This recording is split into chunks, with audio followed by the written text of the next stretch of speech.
Buenas noches más. Buenas noches más. No sé ni hablar. Buenas noches. Una vez más, una de muchas, a Codecast. Básicamente he estado virando desde hace mucho tiempo el podcast. He ido haciendo cositas alrededor normalmente cuando he intentado crear contenido y bueno, en el caso concreto del podcast nunca le he terminado de pillar el concepto, ¿no? De todas formas sé que hay bastante gente que lo está escuchando en términos generales y me parece una buena forma de apoyar normalmente ciertos vídeos que voy haciendo en mi canal con información extra que no suelo explicar o que normalmente no suelo dar. Nos encontramos en un punto que estamos ya comenzando junio. El número de ofertas normalmente se suele disparar. Por eso recientemente he hecho un vídeo en el canal hablando sobre las ofertas, cuánto gana un desarrollador, cuánto no. Y me parece algo bastante importante o bastante interesante hablar una serie de detalles. Una serie de detalles que de hecho quiero recordar un poco de hace unos cuantos años, cuando terminé de estudiar, en este caso, desarrollo web, y qué fue lo que pasó, o cómo encontré trabajo, o cuáles eran mis miedos, ¿no? Creo que un poco quiero combinarlo con lo que actualmente sé, siendo profesional después de más de 10 años y después de ser profesor también más de 10 años, ¿no? Intentar combinarlo un poco todo e intentar ir viendo cuáles son los miedos, entre comillas, o cuáles son las dudas, lo que suele ocurrir muchas veces. Entonces, quiero comenzar un poco, sobre todo contando la historia, y creo que esto os puede ayudar bastante porque seguramente muchos os sintáis identificados, ¿no?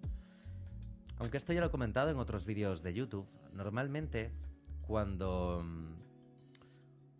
yo comencé a estudiar esto fue en 2010, que fue cuando me puse a estudiar en serio, ¿no? Buscando información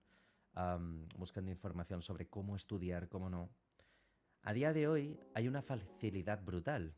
Es decir, hace 10 años no había tanta información en YouTube. No se llevaba tanto el tema de, pues eso, un podcast o un directo en Twitch. Y algo bastante curioso fue que, en mi caso, yo caí un poco como por inercia, ¿no? Me refiero, hay una charla de Steve Jobs, ¿no? Donde habla sobre conectar puntos. Y yo ya había programado previamente de antes. A mí me gustaba mucho programar, me gustaba mucho diseñar. Trabajaba y montamos una marca de skate. Y a mí me encantaba diseñar, me encantaba programar, usar Photoshop, hacer HTML. Pero técnicamente, una de las cosas que ocurre es que fue cuando en mi caso personal tenía que apostar a estudiar algo y fue cuando en mi momento, y como yo lo estudié, pues hice un máster en su día en una escuela, ¿no? Al terminar el máster, una de las cosas por las cuales yo pillé ese máster en mi caso fue precisamente porque a nivel teórico me aseguraban prácticas. Eso es algo que a día de hoy no se suele asegurar. De hecho, es muy difícil asegurar que vayas a tener 100% de prácticas.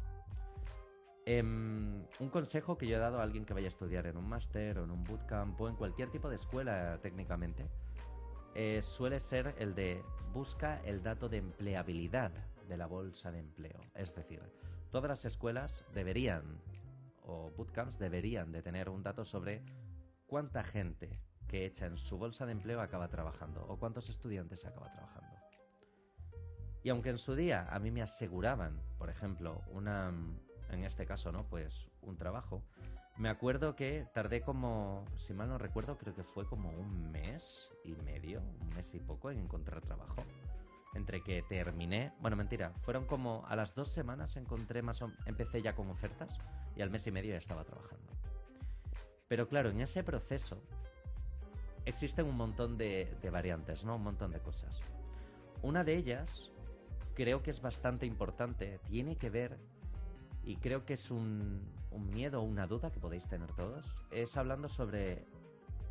Tiene un nombre que es el síndrome del impostor, pero no es síndrome del impostor.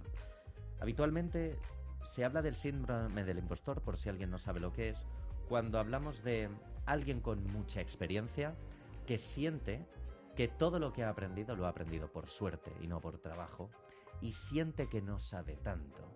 Esto es un habitual, sobre todo en el ámbito del desarrollo, sobre todo en el ámbito del desarrollo de aplicaciones, de páginas web, de programación, precisamente porque es un mundo que constantemente se está actualizando o constantemente parece que hay una tendencia. ¿Qué ocurre? Que cuando nosotros estudiamos o cuando yo estudié en su día, me acuerdo que estaba facilísimo. El roadmap, es decir, qué tienes que estudiar y en qué orden estudiarlo, era fácil. Era Photoshop, HTML, CSS y Adobe Flash. Claro, estamos hablando de hace 10 años. Pero la sensación que yo tenía por aquel entonces, para que os hagáis una idea, era que no sabía WordPress, no sabía Joomla, no sabría Drupal. Y cuando acabé el máster, aunque trabajé mucho en el máster, hice un montón de prácticas, tuve me tiré horas, básicamente estuve durante mes y medio 8 horas diarias todos los días.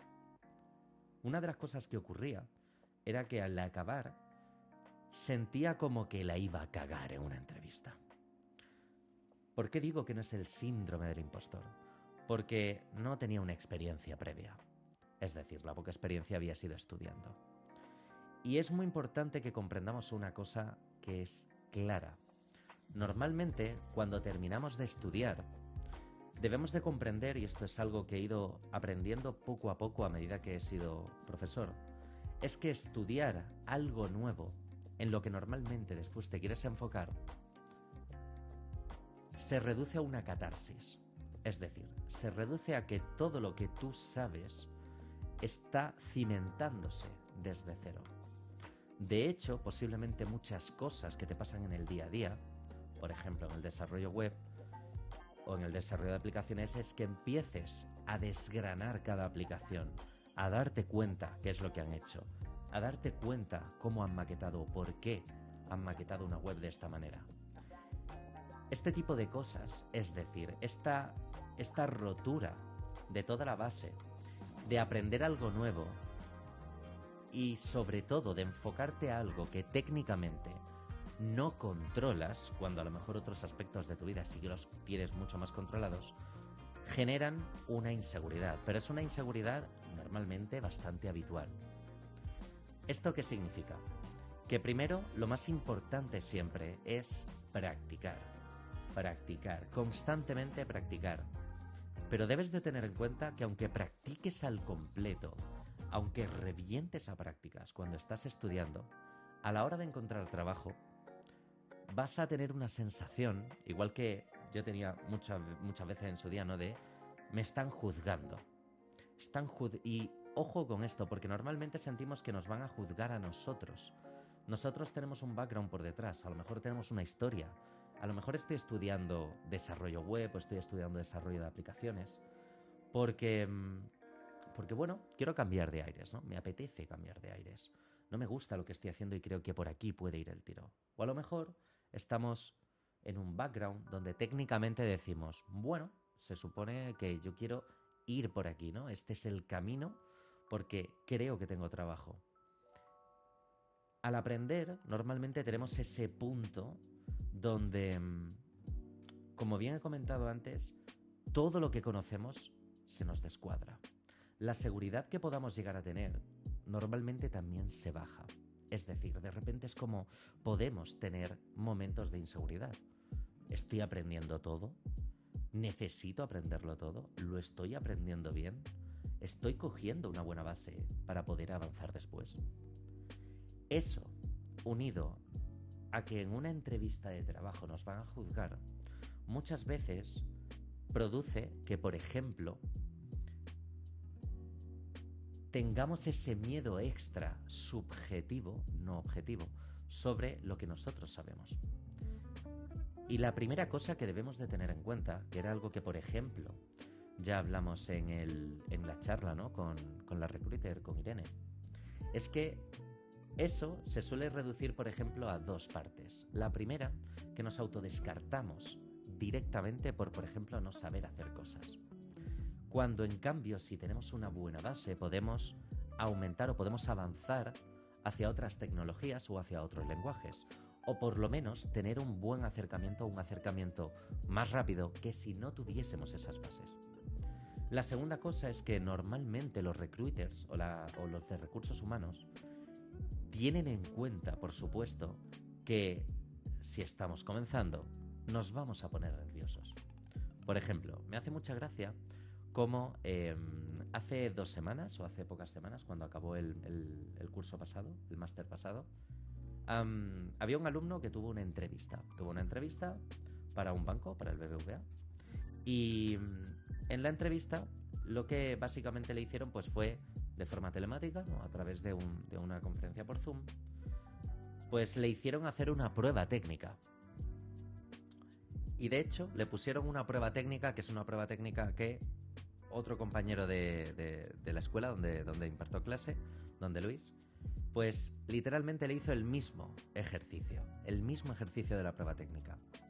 Y en este caso Luis, pues lo primero que planteó, ¿no?, cuando hizo el ejercicio fue: hacedlo como vosotros creéis con las herramientas que conocéis y vamos a ir poco a poco afinándolo. En este caso, él cogió, hizo el ejercicio en clase y llegó a afinarlo y lo entendía. Alguien que viene de estudiar una FP, alguien que conoce de programación y alguien que no le ha pillado de nuevas, ¿no? Y curiosamente, algo que ha ocurrido es que en la propia entrevista de trabajo se puso nervioso y terminó de hacer la prueba técnica, pero no hizo la versión más optimizada, hizo su primera versión. Es decir, alguien que técnicamente se ha tirado 2 años programando en una FP, después ha venido a la escuela a especializarse, ¿no?, en concreto, en la propia entrevista de trabajo, teniendo a gente mirándote, te pones nervioso, ¿no? Te pones nerviosa. Eso es algo bastante habitual. Y de hecho, las personas que están haciendo, en este caso, la entrevista lo saben. ¿Qué significa? Que normalmente cuando nosotros tendemos a buscar trabajo tenemos esos miedos por un poco lo que hemos ido comentando, la inseguridad de aprender algo, toda la subjetividad de la decisión que hemos tomado al intentar hacer un cambio en nuestra vida, ¿no? Por ejemplo, decidiendo qué hacer, qué no hacer, qué estudiar. Y son cosas que debemos de tener en cuenta. Yo me acuerdo que en su día, por ejemplo, hice una entrevista de trabajo. Esta es una anécdota bastante graciosa. Pero la primera entrevista, y la que me sirvió después, ¿no?, para entrar a trabajar, de trabajo que hice, a mí me dijeron que la entrevista de trabajo iba a ser con otro desarrollador más. Que ese desarrollador se llama Nelson. Lo curioso de la historia es que yo pensé que Nelson era mi competencia. En plan, ¡buah! De los dos, el que gane, el que sea mejor, ¿no? Pero, aún así, ojo, Nelson pensó lo mismo.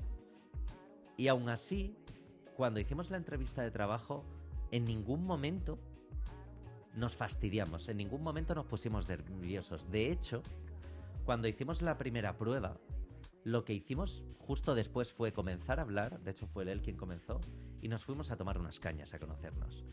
Y teníamos los mismos miedos. Pensábamos que estábamos compitiendo.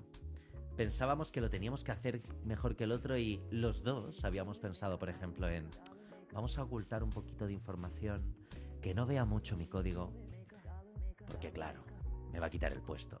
Lo curioso era que la entrevista era para contratarnos a los dos, o sea, no había una competencia real, ¿no? Y de hecho, lo que les sorprendió fueron el cómo nos lo tomamos, ¿no? Cómo trabajamos en conjunto ambos. Entonces, es muy importante que sepamos que normalmente cuando entramos a una entrevista de trabajo, sobre todo cuando la estamos buscando, un miedo que puede surgir es el no sé lo suficiente, no tengo buenos trabajos, cómo voy a enfrentarme en una empresa, ¿no? ¿Qué se pide en una empresa? Y este tipo de miedos son completamente habituales, ¿vale? Son completamente habituales. Es muy importante, sobre todo, para que se te quite ese miedo, y es algo bastante habitual, por lo menos y por desgracia, en el ámbito de la programación. Por ejemplo, copiar cosas. Me explico. Normalmente, cuando nos ponen un ejercicio, nosotros podemos copiarlo, línea a línea. Si estamos online, podemos hacer una captura de pantalla y copiarlo. Si, por ejemplo, también ya no solo es copiarlo, sino que me dan el código, pues yo lo copio. Y ahí está el principal problema, yo creo, de cuando se tiene que aprender sobre todo programación. Y es que no es copiar. No se debería de copiar, o tendrías que ser capaz de hacerlo todo sin copiar.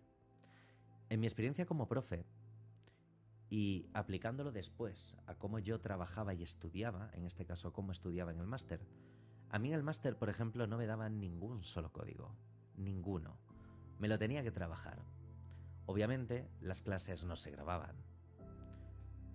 Ahora, normalmente, si son online, se suelen grabar. Y algo que me he dado cuenta con el tiempo es que muchas veces cuando la gente tiene una clase grabada, tiende a pensar, bueno, la tengo grabada, la veo más tarde. Se pierde ese concepto de o lo aprendo bien y lo aprendo ya o nada. Y muchas veces si te dan el propio código no te esfuerzas lo suficiente. No digo que sea lo habitual, pero sí que es verdad que, por ejemplo, algo que me encuentro muchas veces, no solo como profe, por suerte en mis clases no me lo encuentro tanto, me lo he encontrado alguna que otra vez, y es, si no me das el código, no sé hacerlo. Y ahí es donde está el problema. De hecho, no es que sea el problema, es que es justo a lo que vienes, a aprender. Cuando nosotros aprendemos, y para quitarnos esa inseguridad, por supuesto, tiene que haber una serie de ejercicios en los que vayas completamente acompañado o acompañada, ¿no? Pero se trata de pensar, se trata de reflexionar, se trata de que asimiles conceptos. Es decir, si yo te enseño cómo hacer un menú horizontal, que son los vídeos que se están subiendo ahora en YouTube, de hecho ahora se acaba de subir uno justo, no se trata de que literalmente sepas copiarme línea a línea porque te acuerdas y tienes memoria fotográfica lo que yo estoy escribiendo en ese vídeo. Lo realmente interesante y lo realmente importante es que sepas qué estoy intentando hacer, cómo lo estoy haciendo, por qué estoy utilizando, por ejemplo, clases, por qué estoy reduciendo el JavaScript. Y aunque haya un primer ejercicio donde tú lo puedas copiar y después de copiarlo te pongo otro ejercicio que es casi igual, ahí puedes necesitar un poquito de ayuda extra, pero ya tienes que trabajártelo, ya tienes que meterle ese extra, precisamente porque de eso se trata aprender, de entrar y de superar esa parte del miedo. Si pensamos, por ejemplo, y yo siempre lo he relacionado con el skateboard. Yo hace muchos años hacía skate, a día de hoy lo hago un poquito más suelto, pero creo que la programación y el aprendizaje, en mi opinión, no hay nada más puro que, por ejemplo, el skateboard. Me explico. En el skate, tú tienes que intentar hacer un ollie, tienes que intentar saltar. Y entonces empiezas a plop, plop, a intentar hacerlo, plop. Y lo que normalmente te pasa es que tú solo haces así, plop, plop. No te sale. Y fallas, pero sigues, le preguntas al resto. Oye, ¿cómo se hace? Oye, ¿cómo se hace? Pues mira, yo levanto más el pie y deslizo el pie. Y entonces lo deslizo con el empeine. Y hay otros que deslizan directamente, ¿no? Con el lateral. En el skate no se puede copiar. Tú no puedes copiar la técnica de otro. Igual que, por ejemplo, en programación, si no te dejan copiar un código. Te lo tienes que trabajar, te lo pueden enseñar, pero eres tú con tu esfuerzo quien lo tienes que sacar.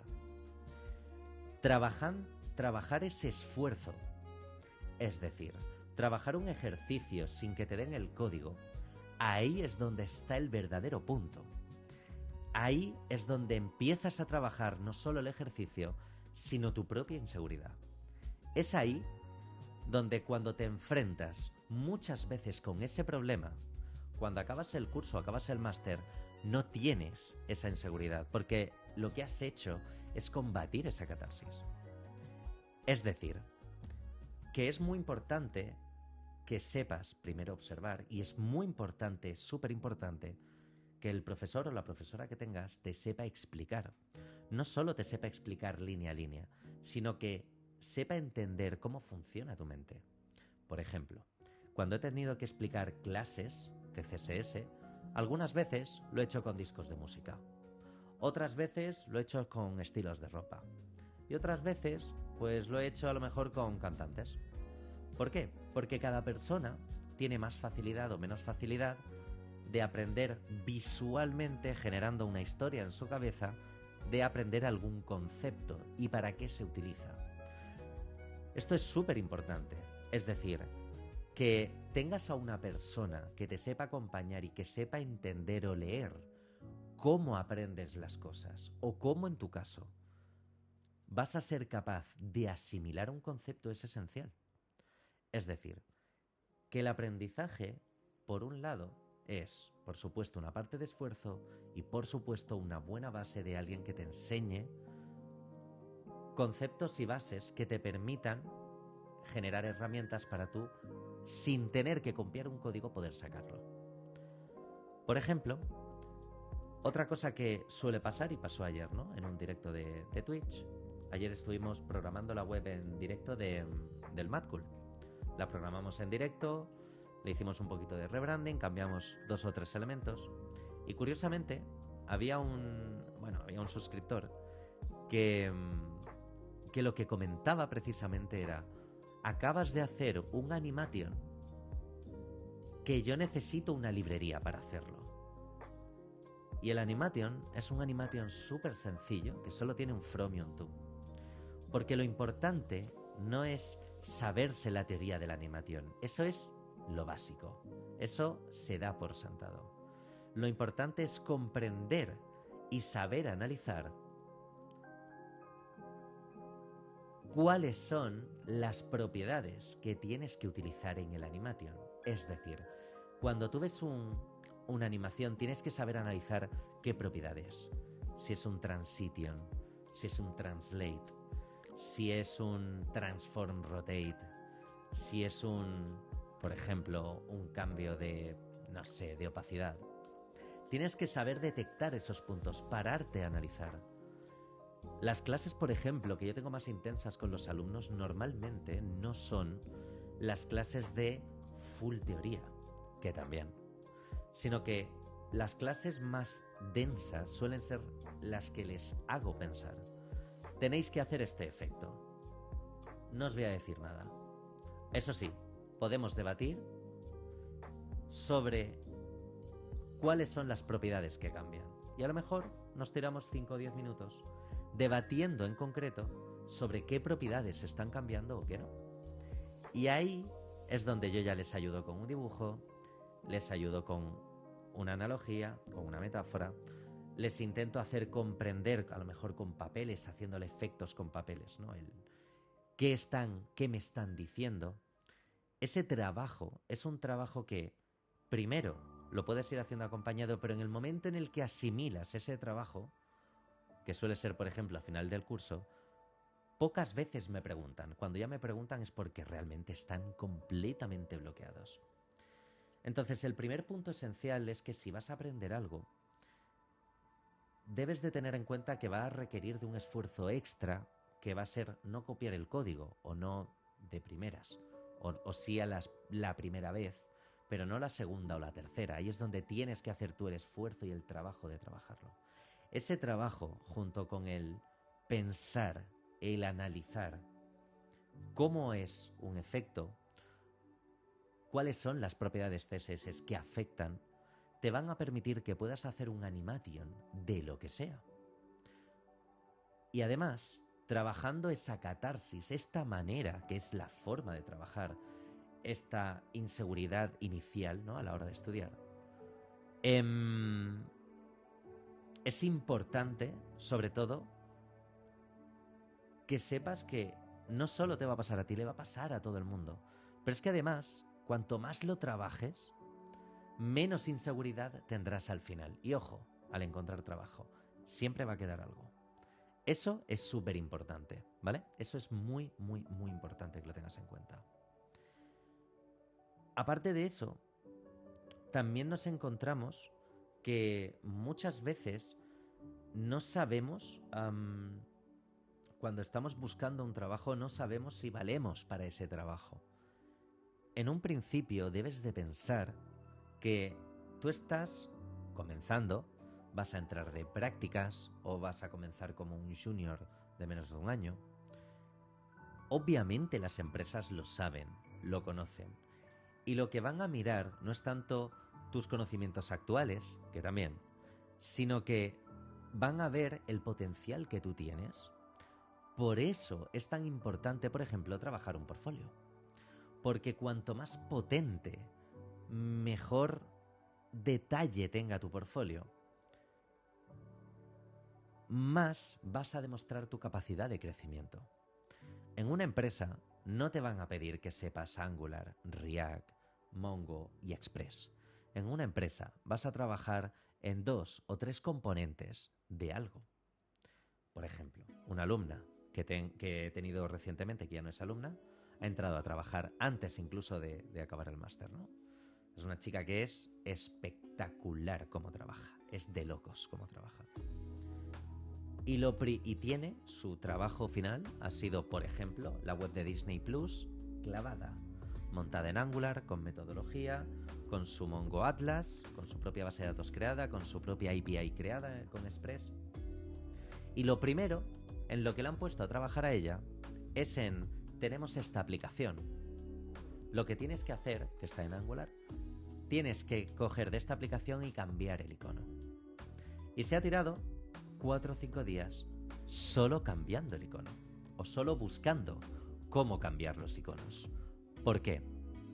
Porque técnicamente, una de las cosas que pasa es que cuando entramos en una empresa, nunca nos van a poner de primeras el: tienes que hacerte una aplicación entera, tienes que hacerte una API entera. No va a pasar, no va a ocurrir, porque antes de poder ponerte a programar, necesitas comprender cómo funciona el flujo de trabajo de una empresa.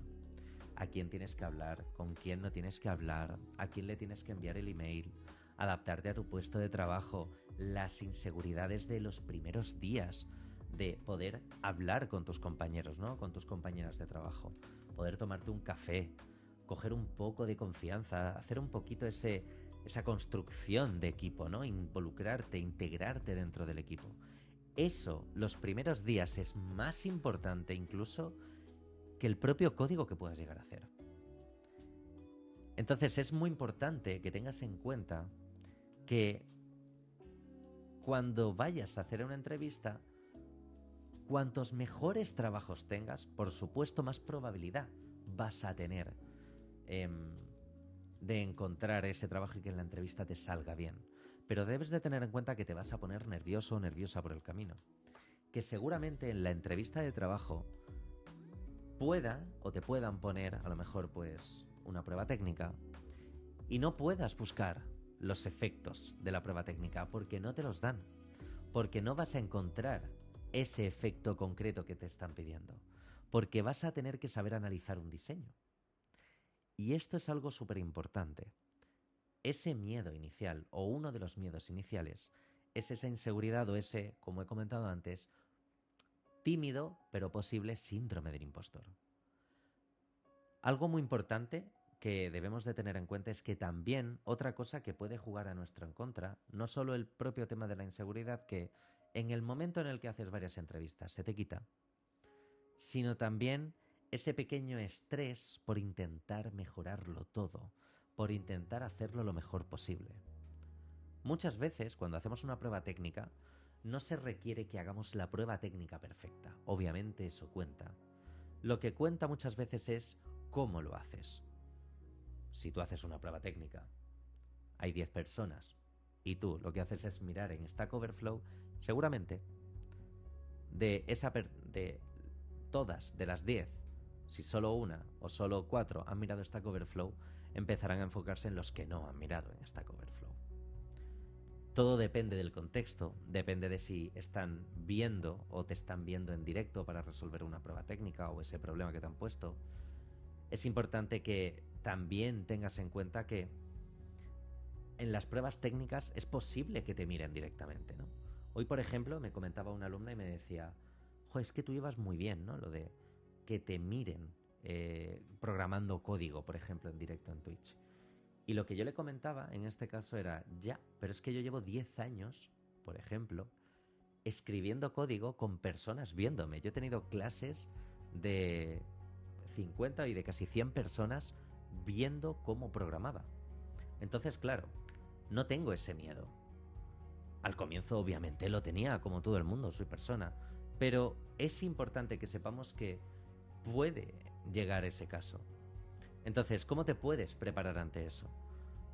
Pues realmente no hay ninguna forma. Simplemente en el momento en el que tú comienzas a programar, y seguramente si te encanta programar te habrá pasado, has entrado, ¿no?, en flow, has conectado con el código y estás completamente involucrado en eso.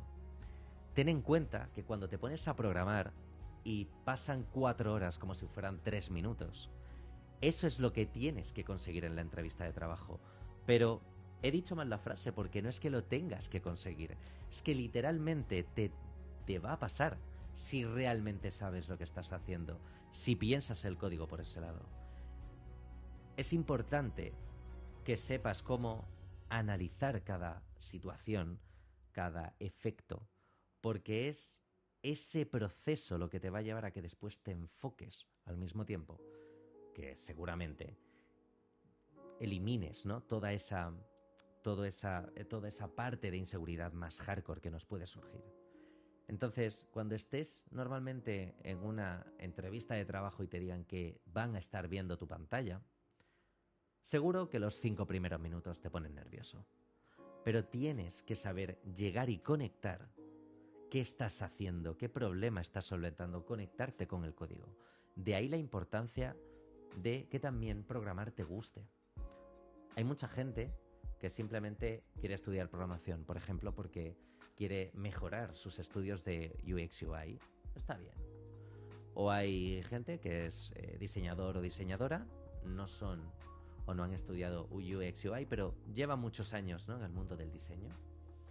Y por ejemplo, una de las cosas que ocurre es que aprender un poquito de HTML es esencial para que sepan diseñar, para que sepan que es viable diseñar y que no. Y hay gente que le gusta y hay gente que no. Hay gente que, por ejemplo, se mete en HTML y le dice, el curso me gusta, las clases están guays, pero no me veo trabajando de esto. Bueno, es otra opción. Lo importante que debemos de tener en cuenta es que tenemos que saber muy bien, si nos queremos dedicar a esto, que nos debe de gustar. No te digo que te tiene que apasionar, que tu vida completa tenga que ser 100% programar, por supuesto, pero te tiene que gustar, te tienes que sentir cómoda o te tienes que sentir cómodo, ¿no?, haciéndolo. Y muchas veces el conectar de esa manera es lo que, por ejemplo, te puede permitir evitar el tener ese miedo a que te estén mirando, ¿no?, en una entrevista de trabajo. Así que, en términos generales, digamos que cuando nosotros estamos buscando trabajo, nos centramos más en, como he comentado antes, en que me están analizando a mí y me están analizando todo lo que yo sé, cuando posiblemente, si tú simplemente te pones a conectar, a comprender lo que estás haciendo, a lo que ya has trabajado, ¿no?, de que te pongan algo que no te van a resolver y lo trabajes y lo contrastes y te frustres. Son cosas normales que pasan en el proceso de estudio. Y son cosas que se ven reflejadas después en una entrevista de trabajo. De hecho, muchas veces también se ve reflejado en el propio portfolio, en no querer hacer una cosa o en a lo mejor poner un Z-index más grande de lo normal o en utilizar, por ejemplo, en CSS mucho Position Absolute o en React crearte tus propios 20 millones de hooks cuando realmente no los necesitas o intentar optimizar a saco porque he escuchado que tengo que hacer micro optimizaciones para React y no. Muchas veces es más fácil. Una solución para programar sencillo. Muchas veces que me dicen, joe, yo que quería hacer un recálculo por JavaScript para hacer el tal, y tú con una propiedad de CSS lo solventas. Claro. ¿Por qué? Porque cuando ya te has enfrentado muchas veces a ese problema, pero sobre todo sabes analizar qué es lo que está fallando, llegar a la solución es mucho más sencillo. Entonces, es muy importante que tengamos claro que, por supuesto, a la hora de encontrar ese primer trabajo, esa primera entrevista, hay muchos miedos que te van a surgir. Miedos sobre, por ejemplo, lo que acabamos de hablar. Miedos sobre lo que he aprendido es suficiente. Miedos sobre, en las ofertas de trabajo, piden más de lo que yo sé. Bueno, es algo que ya hemos debatido con Irene, con la recruiter. Y es que las ofertas de trabajo las hacen personas de recursos humanos que le preguntan a la persona encargada, ¿no?, del equipo de desarrollo y les dicen, pues mira, necesitamos a alguien que controle de todo esto, pero va a entrar en este proyecto en concreto. Entonces muchas veces esa oferta que nosotros vemos no es real. Y por otro lado, otro de los miedos y la forma de combatirlo es intenta que te enseñen a pensar. Intenta saber analizar y conceptualizar un problema. Porque al final, igual que pasaba con el skate, se trata de esfuerzo que nosotros tenemos que hacer. Al final se trata de observar y de ejecutar. Obviamente, cuanto más acompañado o más acompañada vayas por el camino, mejor. Pero ten en cuenta que es normal tener esas inseguridades iniciales y, sobre todo, no te autodescartes. Yo, por ejemplo, tuve una época cuando me contrataron la primera vez, estuve trabajando en una empresa, mi primera empresa, estuve bastante a gusto. Que cuando me fui, pues tuve que buscarme, ¿no? Tenía que buscar obviamente otro trabajo. Y entonces me pasó precisamente que en las ofertas veía que ya no se demandaba lo que yo había trabajado en la empresa. No lo que había estudiado, sino lo que yo había trabajado.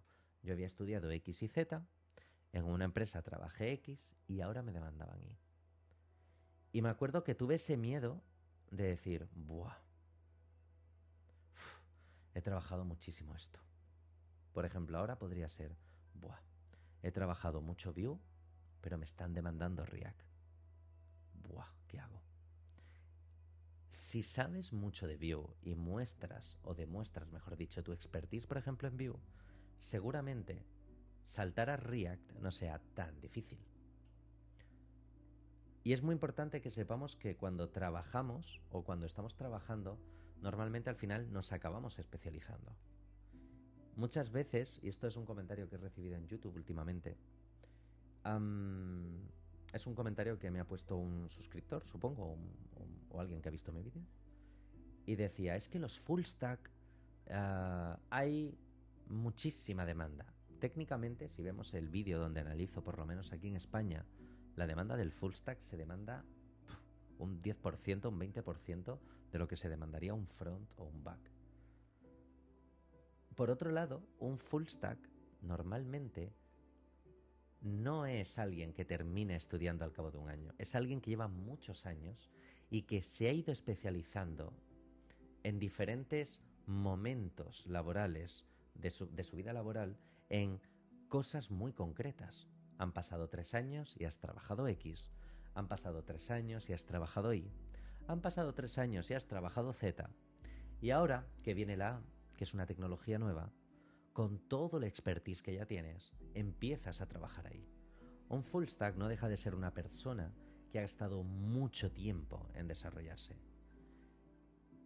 Y una de las cosas que, actualizándolo al mensaje de ahora, es que no pienses que por estar estudiando un año ya eres full stack a fuego.